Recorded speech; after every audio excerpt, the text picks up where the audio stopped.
Kamakailan lang ay binalaan ng FDA ang mga consumer na bumili ng liver spread na brand na Reno. Noong September 2020, ang FDA nag-issue ng advisory na ang Reno brand ay hindi rehistrado sa kanilang ahensya. Laban sa pagbili ng mga hindi rehistradong produktong pagkain at food supplement. Sa pinakabagong listahan ay nilabas ng ahensya kasama sa mga produktong ito ang kilalang Reno liver spread dahil hindi rehistrado. Pero huwag kayo mabahala dahil agad din naglabas ang ahensya ng announcement na ang Reno brand ay nag-comply na sa kanilang requirements. Kaya ngayong umaga ay samahan nyo ang bumili ng Reno at Pandesal. So good morning guys, time check muna tayo.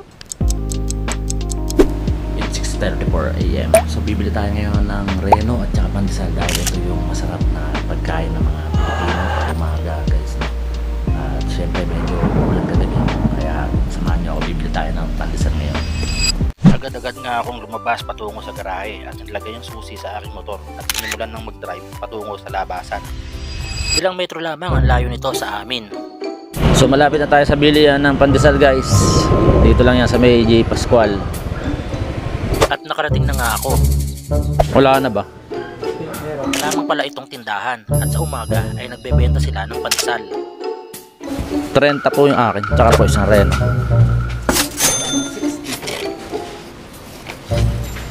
Thank you. Halagang 30 pesos na pandesal at 32 pesos naman ng Reno. So guys, nakabili na tayo ng Reno at tsaka Pandesal, no? So guys, babalik na tayo sa bahay tapos wala tayo ng kape.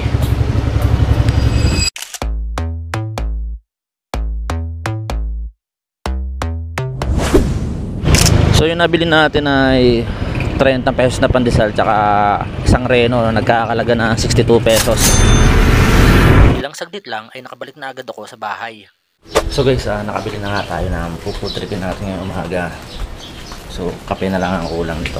Agad na akong pumasok at kinuha ang termos para makapagpainit ng tubig.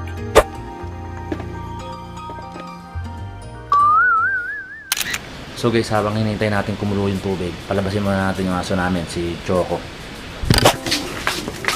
Choco! Nalabas ko muna si Choco, ang 8 years old na Shih Tzu namin. 8 years old na Shih Tzu guys, si Choco. Pinapatay ko pag umaga. Dati silang 5 at siya na lang ang natira. At eksakto nga, habang pinapalabas ko si Choco ay kakatapos lang kumulo ng tubig. Uwi na, uwi. Agad ko itong sinalin sa termos para hindi lumamig. So kumulo na yung tubig natin guys, tapos buksan natin yung Reno natin. Tikman natin to. Napaka-solid nito guys. Sinagisnan ko kasi ito lang yung sa tingin ko na masarap na partner para sa Pandesal, itong Reno liver spread. Kumuha na ako ng can opener para mabuksan ng palaman at mailagay sa pandesal. At dahil medyo gutom na ako ay kumain ako ng isang pirasong pandesal. So guys, ito na. Papakita ko na sa iyo at papatikim natin yung perfect bite ng Pandesal with Reno spread. Masarap talaga yung gantong almusal guys, yung Reno. So magtitimpla tayo ng kape. Handa ako ng 2 tasa para sa kape, isang maliit at isang malaki. Nakita nyo yung copy yan ng asawa ko, sobrang laki. Talagang hindi siya normal na tasa guys ito. Ayun, sobrang laki ng ganyan tasa. At ito naman yung akin. So yung kanya lalagyan natin ng creamer. So ako pag nagkakape ako sa umaga, hindi ko nilalagyan ng creamer at kaya na pero minsan pag mayroong milk powder na gatas, yun yung lalagay ko kasi ayoko ng creamer talaga. After ko nga magtimpla ng kape ay nakit ko na ito sa taas. So dadaling ko sa taas yung kape na tinimpla natin guys kasi tulog pa yung baby natin.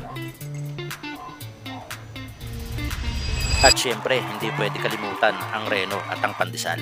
Syempre, hindi natin nakalimutan tundalin yung Reno at Pandesal guys, no? Isa ito sa mga kukumpleto sa natin. Dahil nga isa sa nakasanayang panlasa ng Pinoy ang Reno, ay hindi lang pinapalaman ito, kundi sinasama din ito bilang isang sahog sa mga ulam gaya ng menudo.